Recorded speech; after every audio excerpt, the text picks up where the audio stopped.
Olá, nono ano, tudo bem com vocês? Hoje, terça-feira, dia 26 de maio de 2020, é a nossa última aula do mês de maio. Gente, como passou rápido, né? E é a nossa quarta aula do segundo bimestre. Pegue aí seu caderno, seu livro e não se esqueça de fazer o cabeçalho direitinho, com a data e as informações da nossa aula de hoje, para ficar bem organizado, tanto o seu caderno quanto o seu livro. E não se esqueçam, hein? Não deixe os exercícios acumularem. Faça sempre os exercícios em dia. E vamos iniciar a nossa aula de hoje fazendo a correção dos exercícios da aula passada. Então, pegue o seu livro e o seu caderno. Primeiro, vamos fazer a correção da atividade do livro, que é a número 1, que está na página 43. Número 1. Você já tinha percebido que a música era tão presente nas religiões? Por que você acha que isso acontece? Então, nós falamos muito da nossa última aula, né, sobre arte e religião. E por que a música era tão presente nas religiões? Porque a música, gente, ela tem o poder de ligar o sagrado ao humano. Então, por isso que ela tem essa relação. Vamos agora passar para a página 44. Esse exercício aqui de baixo já está na página 44. Número 1. Conceitue as palavras a seguir. A. Personificar. Atribuir qualidades.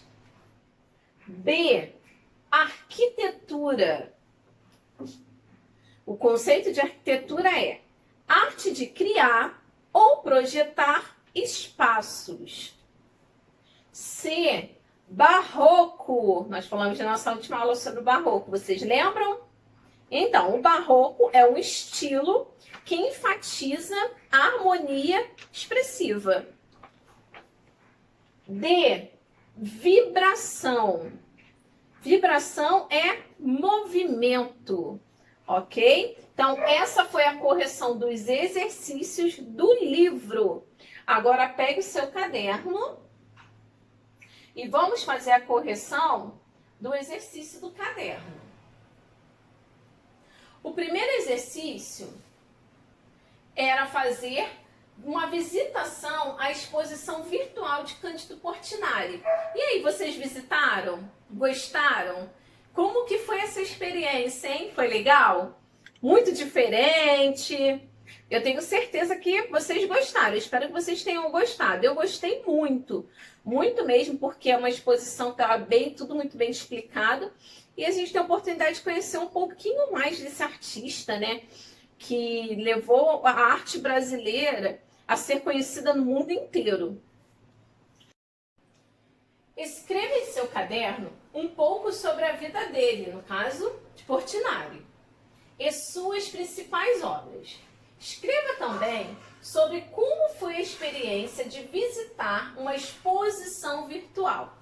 E aí, não esqueça de escrever essa experiência. No nosso próximo encontro do Zoom, nós também vamos falar um pouquinho sobre essa experiência, né? Como que foi, se foi legal, né? Se foi difícil, o que você achou? E agora vamos falar um pouquinho sobre Portinari. Cândido Portinari foi um dos principais pintores brasileiros.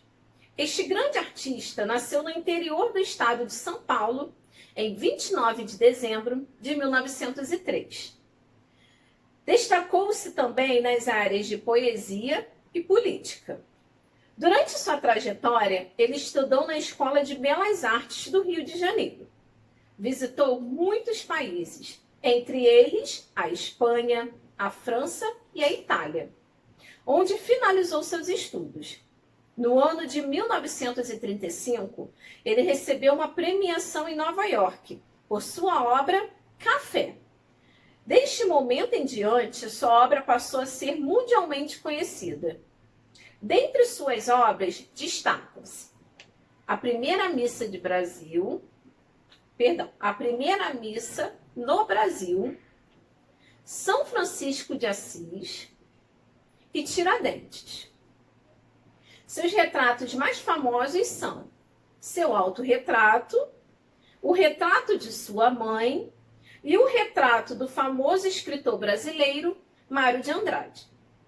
No dia 6 de fevereiro de 1962, o Brasil perdeu um de seus maiores artistas plásticos e aquele que, com sua obra de arte, muito contribuiu para que o Brasil fosse reconhecido mundialmente. Agora que nós já fizemos a nossa correção dos exercícios da aula passada, vamos dar início aos conteúdos da nossa aula de hoje. Então, anota aí no seu caderno. Os conteúdos da nossa aula são: vamos falar sobre Arthur Bispo do Rosário, artista plástico brasileiro.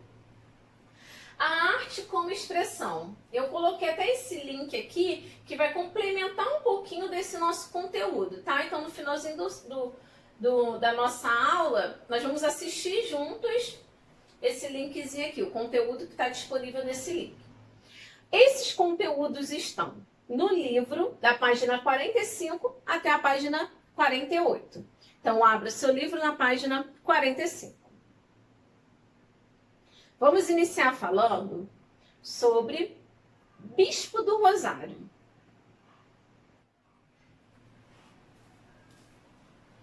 Os doentes mentais são como beija-flores. Nunca pousam.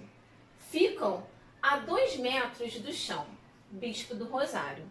Então, vocês, no decorrer da nossa aula, vocês vão entender um pouquinho por que ele faz essa comparação dos doentes mentais, né? O porquê dessa frase. No decorrer da nossa aula, vocês vão entender um pouquinho melhor. Tá bom? Vamos acompanhar, então, fazer a leitura. A arte, enquanto expressão, está ao alcance de todos, independentemente de qualquer tipo de limitação. Podemos destacar um artista que, apesar de ter em determinadas circunstâncias, a autenticidade de seu trabalho questionada, prova que a verdadeira função da arte está na relação estabelecida ao comunicar valores, sentimentos, ideias e uma infinidade de outras possibilidades de expressão ao interlocutor. Então, nós vamos ver que muitas pessoas, né, nós até falamos um certo período sobre os pintores com bocas e pés que tinham uma limitação, né, uma certa limitação, e nem por isso eles deixaram de produzir arte. E hoje nós também vamos ver como muitas pessoas que têm muitos problemas mentais conseguem encontrar na arte um refúgio. E o Bispo do Rosário é um deles. Subir um pouquinho, depois eu volto na imagem. Bispo do Rosário teve uma história de vida conturbada, o que acabou levando a ser interno em um centro psiquiátrico. Mas foi neste espaço que descobriu ser artista e produziu seus objetos. Então foi dentro de um centro psiquiátrico que Bispo do Rosário ele descobriu ser um artista. Independentemente das condições de saúde mental, as obras de Bispo do Rosário sempre estiveram muito relacionadas à sua fé. Então aqui nós estamos vendo a fé, né, sendo colocada em prática por um outro artista. Então vocês vão ver no decorrer da nossa aula que Bispo do Rosário, ele coloca muito a fé. Então a maioria das coisas que ele faz é tudo relacionado à fé, né? Ele fala muito de Deus também, né? A sua religião. Ele afirmava que a sua missão na Terra era representar tudo que havia nela, mesmo que nem sempre as pessoas entendessem seus motivos religiosos. Os funcionários do centro psiquiátrico levavam para ele materiais para que pudesse realizar suas obras. Então, como que ele, né, fazia as suas obras? Porque logo assim que fala dele, né, mas pode ser que está dentro do centro psiquiátrico, como que ele conseguia? Então, ele tinha a ajuda dos funcionários, né, que acabava ajudando muito o Bispo do Rosário. Bispo também desfiava uniformes velhos para conseguir linhas para os seus bordados. Então vocês vão ver que o bordado é uma característica marcante das obras do bispo. Sobre o passado de Arthur Bispo do Rosário, sabe-se que foi marinheiro, pugilista, lavador de ônibus e guarda-costas. Nas vésperas do Natal de 1938, foi internado no Hospital Nacional dos Alienados, na Praia Vermelha, aqui no Rio de Janeiro, após um delírio místico. Com o diagnóstico de paranoico e esquizofrênico, foi transferido no ano seguinte para a colônia Juliano Moreira, em Jacarepaguá, aqui no Rio de Janeiro, tá, gente? Entre muitas permanências e saídas, viveu mais de 40 anos na instituição, onde executou a maior parte da sua obra. Então, quer dizer, ele passou muito tempo dentro dessa instituição psiquiátrica. E eu estava fazendo uma pesquisa, juntando mais ou menos assim, eles fazem uma conta que o bispo ele tem no seu acervo artístico mais de 1000 obras. Quer dizer, durante esses 40 anos, ele produziu mais de 1000 obras. E aqui fala, né, que ele teve algumas saídas, né, mas voltou e na maior parte do tempo, né, durante esses 40 anos, ele viveu lá. Os trabalhos de bispo diversificavam-se em justaposições de objetos e bordados. Então vocês vão ver daqui a pouco, visualizar um pouquinho maior, tá? Essas justaposições de objetos, né? Que objetos ele utilizava, que eram objetos lá do cotidiano, que os funcionários muitas das vezes, né, ajudava dando para ele fazer, né, suas obras. Nos primeiros, utilizava geralmente utensílios do cotidiano da colônia, como canecas de alumínio, botões, colheres, caixotes de fruta, garrafas de plástico, calçados e materiais comprados por ele ou pessoas amigas. E ele tinha, tá, gente, visita, ele não estava lá abandonado. Ele tinha visitas, recebia visitas, né? Ele tinha amigos. Para os bordados, usava os tecidos disponíveis, como lençóis ou roupas, e conseguia os fios desfiando o uniforme azul de interno. Então ele desfiava tanto o lençol, quanto a roupa, quanto o próprio uniforme dele, para conseguir fazer o bordado nas suas obras artísticas. Preparou com seus trabalhos uma espécie de inventário do mundo para o dia do juízo final. Então ele falava muito disso, do dia do juízo final. Então suas obras tudo eram relacionadas à fé. Agora nós vamos observar um pouquinho, né? Algumas obras de arte do bispo. Vou iniciar aqui com os elementos que ele retirava do cotidiano. Então ele fazia uma justa composição, né? Posição com os objetos. Olha aqui, vocês podem ver do cotidiano mesmo. Tem um abajur, né? Quadro, porta-retrato, né? Ele utilizava, e aqui os talheres, que era muito presente, tá? Essas obras são muito conhecidas. Eu vou baixar aqui um pouco para vocês poderem visualizar melhor, né? Então, que nós temos duas, então você vê que são diferentes objetos que ele utilizava. Já aqui não, aqui já não tem tantos objetos diferentes, só garfos e as colheres de diferentes tamanhos. Vamos ver essa pequena escultura de um barco que ele usava, ó, os tecidos, tudo sobra. Esse aqui, ó, é uma parte do tecido do uniforme azul dele, tá bom? Então, além de desfiar, né, para fazer os bordados, como vocês vão ver daqui a pouquinho, visualizar daqui a pouquinho, ele usava também para fazer as suas obras.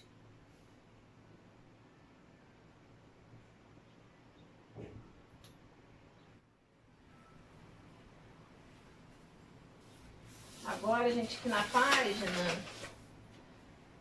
peraí, 46. Neste dia, se apresentaria a Deus. Então aqui está fazendo referência ao juízo final, tá? Que ele tanto fala no decorrer dos anos, né, de vida dele. No dia seguinte, nesse dia, se apresentaria a Deus com um manto especial, como representante dos homens e das coisas existentes. O manto bordado trazia o nome das pessoas conhecidas para não se esquecer de interceder junto a Deus por elas.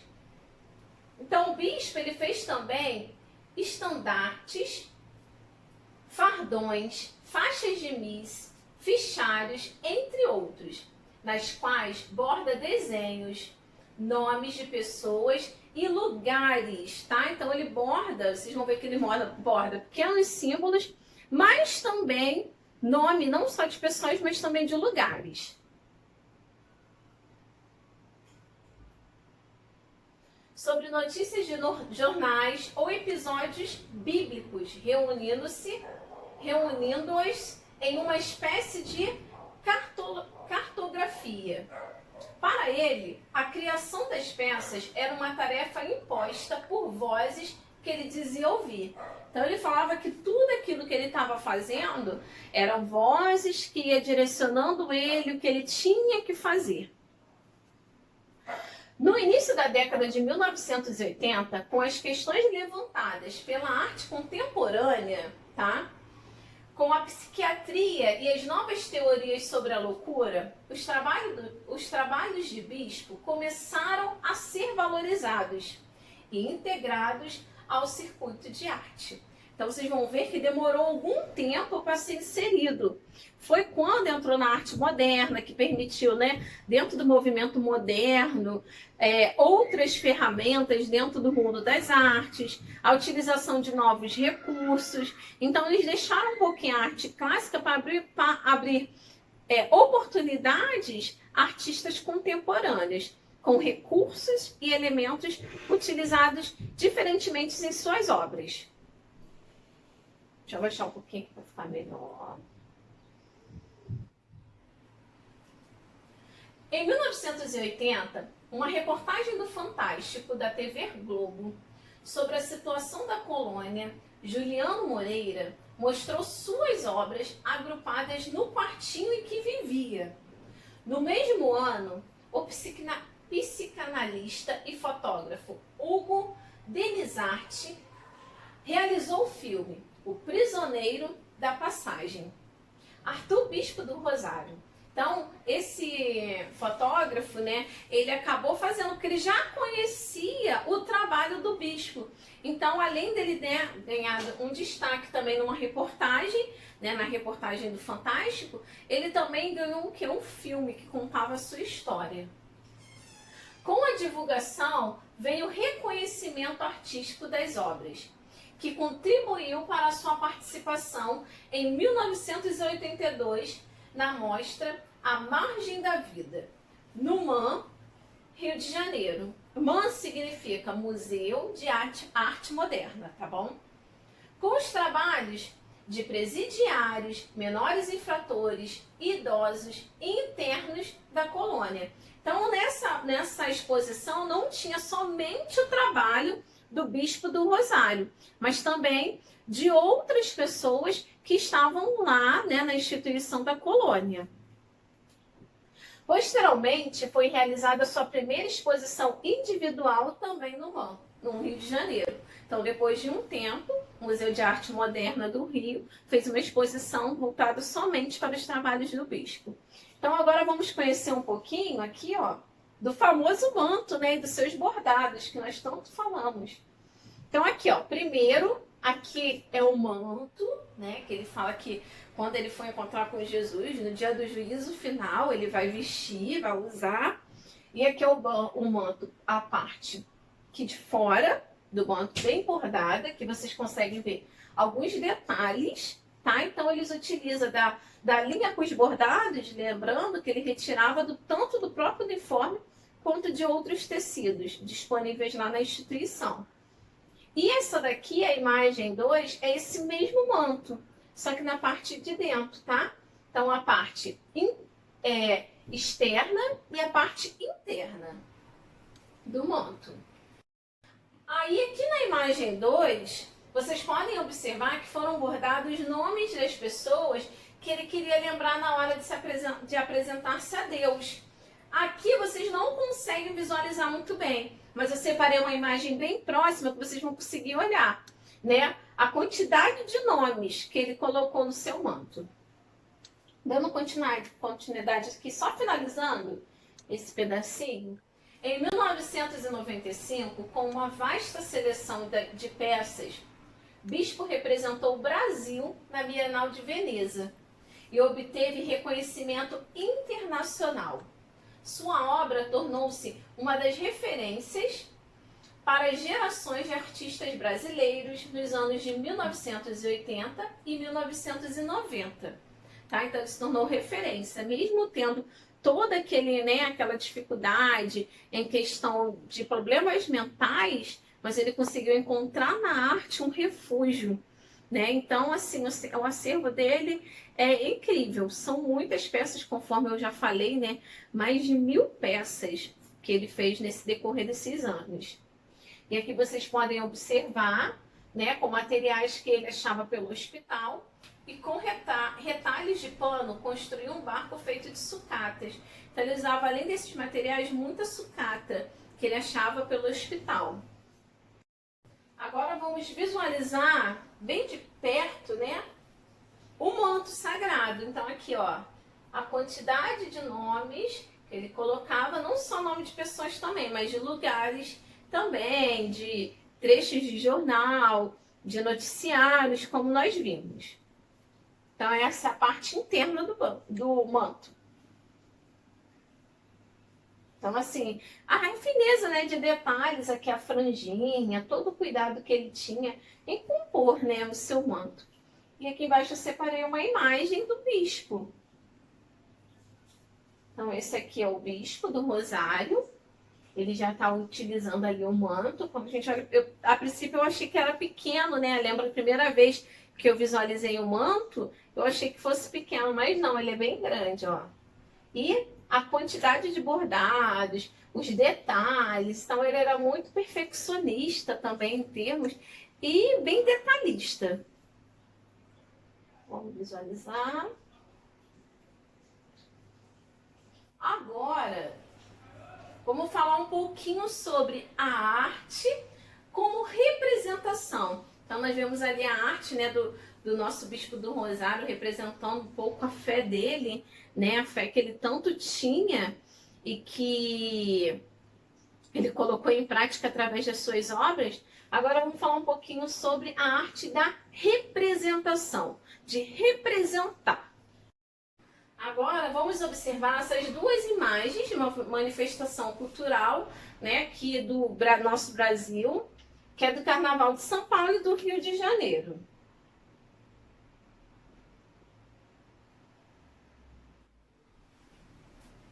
Todo ano, o Brasil e o mundo param para testemunhar um belíssimo espetáculo que ocorre no Rio de Janeiro e em São Paulo.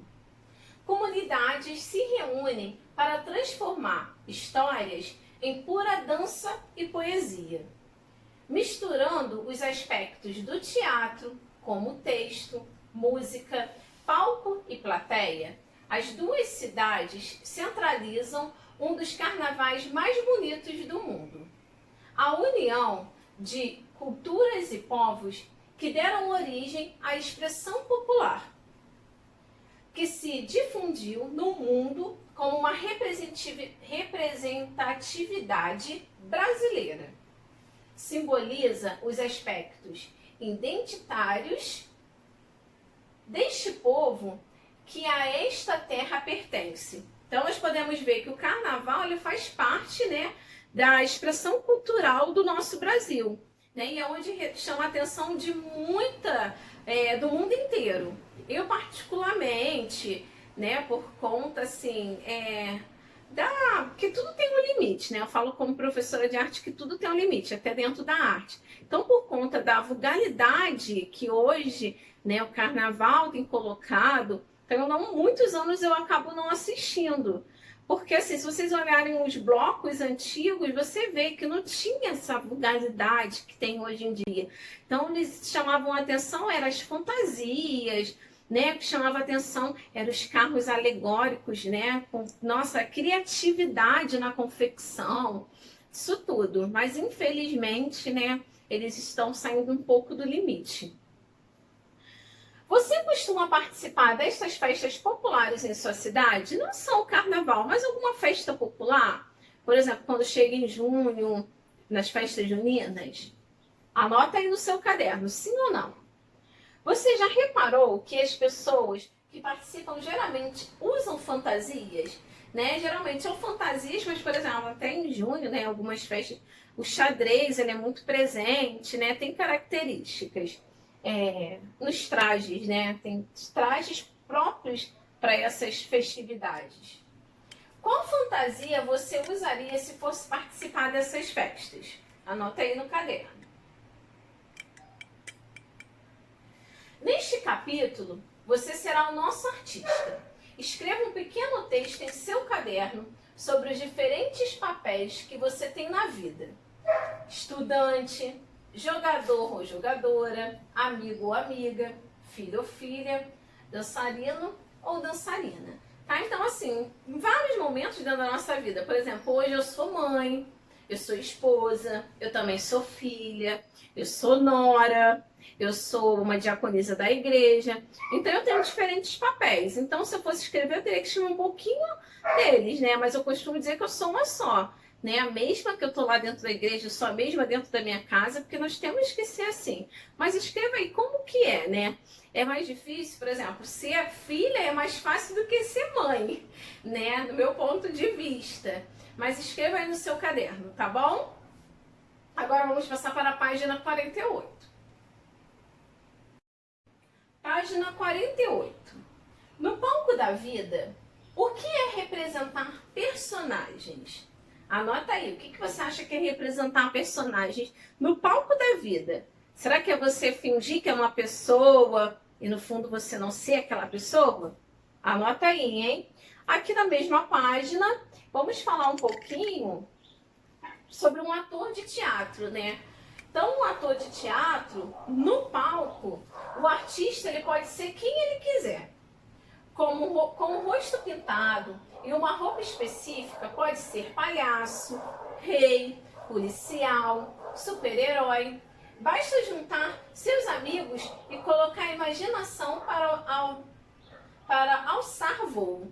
Então, né, dentro de um palco você pode ser o que você quiser. Né? Então, fala muito da arte de representar. Então, ali permite, eu quero ser, eu sou uma professora, lá eu quero ser uma advogada. Então, lá no palco permite, eu posso ser uma advogada. E vamos falar um pouquinho sobre o monólogo. O que é monólogo? Monólogo vem do grego monos, que somado a logos, palavra, significa a fala de uma pessoa só. Então, no monólogo só tem uma pessoa.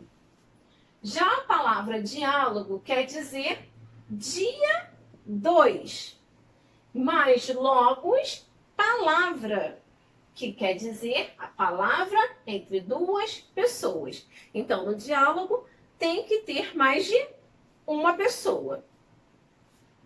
Usadas no âmbito teatral, diz-se que monólogo é o texto em que um ator fala consigo mesmo e com a sua consciência.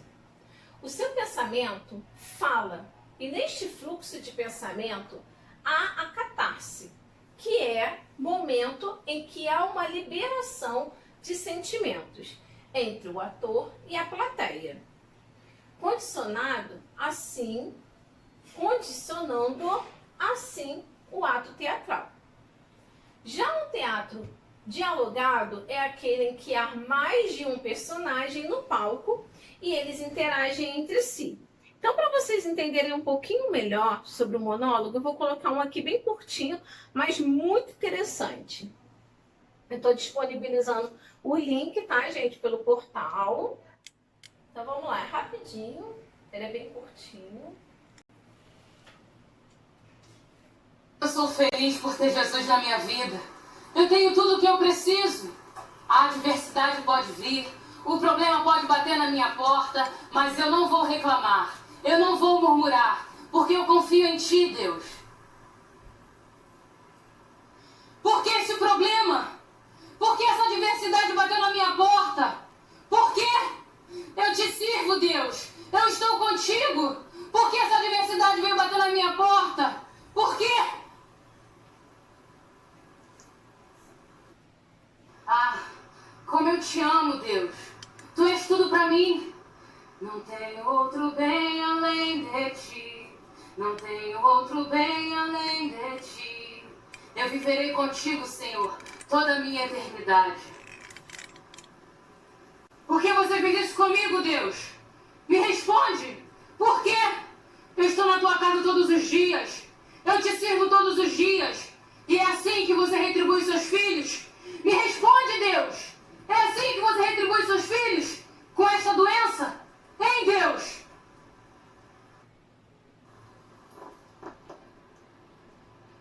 A minha boca é para profetizar palavras de bênção. A minha boca é para levar bênção para as pessoas. Anunciar as boas novas. Anunciar o evangelho a todas as pessoas. Eu vou te servir, Deus, levando palavras de bênçãos às pessoas. Aquele infeliz vai ver. Aquele desgraçado vai ver o que eu vou fazer com ele. Ele vai comer aqui, ó, na palma da minha mão. Ele vai ver. Vou colocar o nome dele na boca de Jeová. Você vai ver, seu desgraçado. Então, qual é a sua face?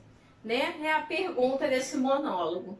Né? Muitas das vezes, você é aquele quem? Que só reclama, que acha que tudo é culpa de Deus ou culpa de uma outra pessoa.